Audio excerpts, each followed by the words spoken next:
Meanwhile, Ming walked into the clinic, his steps purposeful as he talked to a few junior doctors, giving instructions with quiet authority. His eyes drifted across the room and landed on Momo, frozen in place. He paused, silently wondering when she had appeared.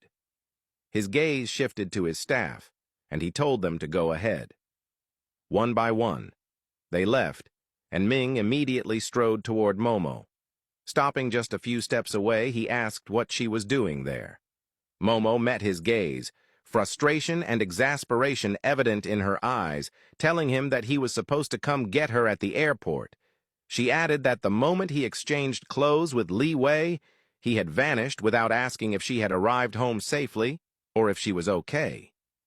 Ming's expression softened slightly as he explained that he had received an emergency call and had to rush back to the clinic. Momo's eyes narrowed, her voice rising as she demanded what kind of boyfriend he was. A few staff members, overhearing her, murmured among themselves, their eyes widening in surprise as they realized that Dr. Ming had a girlfriend. Ming stepped closer, his voice low and commanding, warning her not to shout like that. Momo refused to back down, insisting that since they were dating, everyone would know sooner or later. Ming immediately covered her mouth with his hand and scooped her up effortlessly, carrying her to his office as his staff looked on in stunned silence. Inside the office, he closed the door behind them. Turning to her, he told her firmly that this was a professional environment and she could not say such things in front of his workers. Momo, determined, asked why, and Ming reiterated calmly but firmly that it was a professional environment. Just as Momo opened her mouth to protest further, a wave of dizziness hit her, and she clutched her head. Ming reacted instantly, rushing to her side, checking her eyes closely. He told her to open her mouth, which she did obediently. Observing her closely, he diagnosed that she was dehydrated. He guided her gently to the bed, making her lie down, and connected the drip. He asked when she had last had water, and she admitted it had been yesterday. Ming's expression softened, and he scolded her gently, reminding her that she was supposed to drink water every day. He assured her that with the drip, she would be okay in a few hours.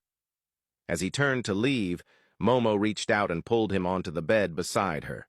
Their faces were inches apart, their eyes locking. Ming tried to move away, but she held him firmly, pleading that he stay with her for a few minutes, telling him how happy she was to be his girlfriend and that she just wanted to savor the moment. Ming remained silent, studying her for a moment, before finally pulling her close into his arms. They lay side by side, gazing into each other's eyes. Momo smiled, brushing her fingers across his face, whispering how happy she was that he was her boyfriend and how much she liked him. Ming said nothing, letting her words sink in as she slowly drifted to sleep, murmuring her joy. When she finally fell asleep, Ming gently fixed her hair and whispered softly, apologizing for using her as a rebound.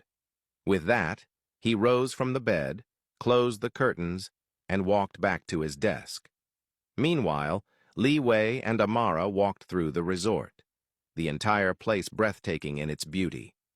Amara's eyes sparkled with wonder as she marveled at how unique everything was, every detail meticulously crafted out of roses. They entered a room, her gaze continuously wandering, and Leeway picked up a shopping bag from the bed. He handed it to her, telling her to change, hinting that he had a surprise for her. Amara looked at him with a smile, curiosity evident, and asked what he was planning. Leeway simply replied that she would see soon. She took the shopping bag and stepped into the changing room. Leeway sat by himself at the dinner table in the garden, waiting for her. Moments later, she emerged, and Leeway immediately took out his cell phone, turning on the lights to illuminate the space with a warm, magical glow. Her beauty took his breath away. The dress fit her perfectly, accentuating every curve. He stood at once, meeting her halfway, pulling her into his arms. Their eyes locked, and he told her just how breathtaking she looked. Amara blushed, thanking him softly. He guided her to the edge of the terrace, where the sky stretched out above them, the full moon glowing brilliantly. She marveled at it, her voice filled with awe. Leeway took her hand, confirming that it truly was a full moon, and told her that this was the perfect place to witness it. He glanced at her and whispered that the moon was beautiful, but not as beautiful as her. Amara's cheeks flushed, and he shared a legend he had heard, that lovers who confessed their love under a full moon would be bound together in every lifetime, the stars their witnesses, the moon their guardian.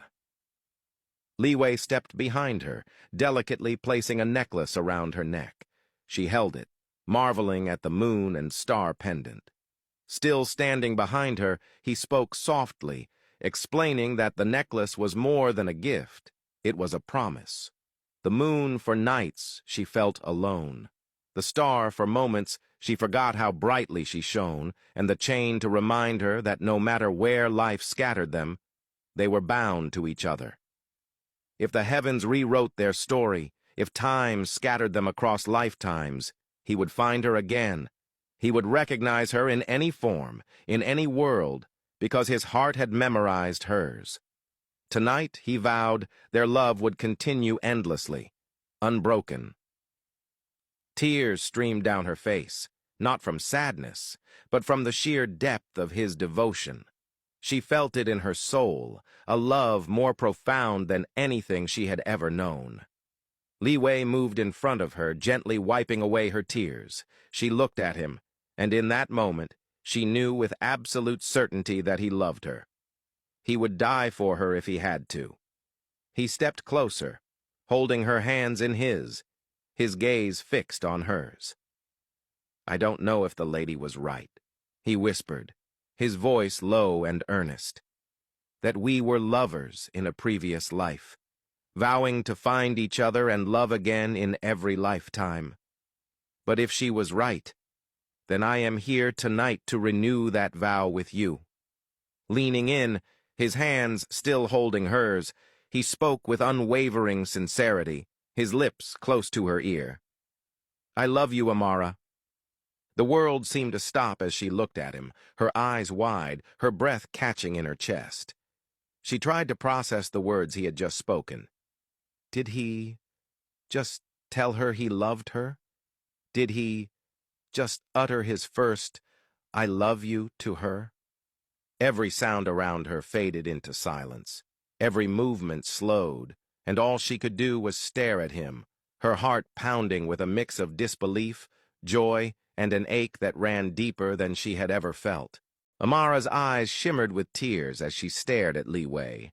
Her lips curved in a trembling smile. The words he had just spoken hung in the air between them, almost too perfect to believe. She could barely speak through the rush of emotion, asking him to say it again. Leeway's gaze remained fixed on her, unwavering and intense. He leaned closer, and in a voice measured yet filled with raw sincerity, he told her that he loved her, that he was utterly in love with her. Every syllable carried the weight of his soul.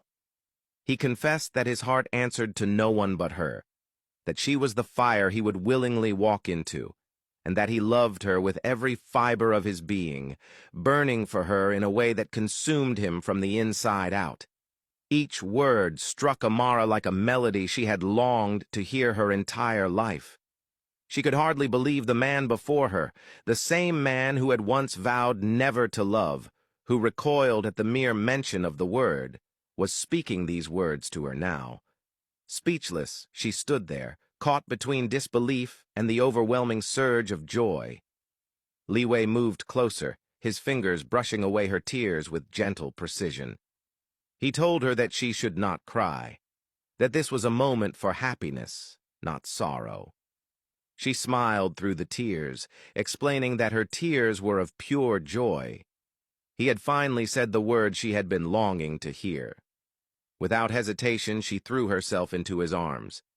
He held her as though letting go was impossible, pressing a tender kiss to her forehead, murmuring that he was glad he had spoken the truth.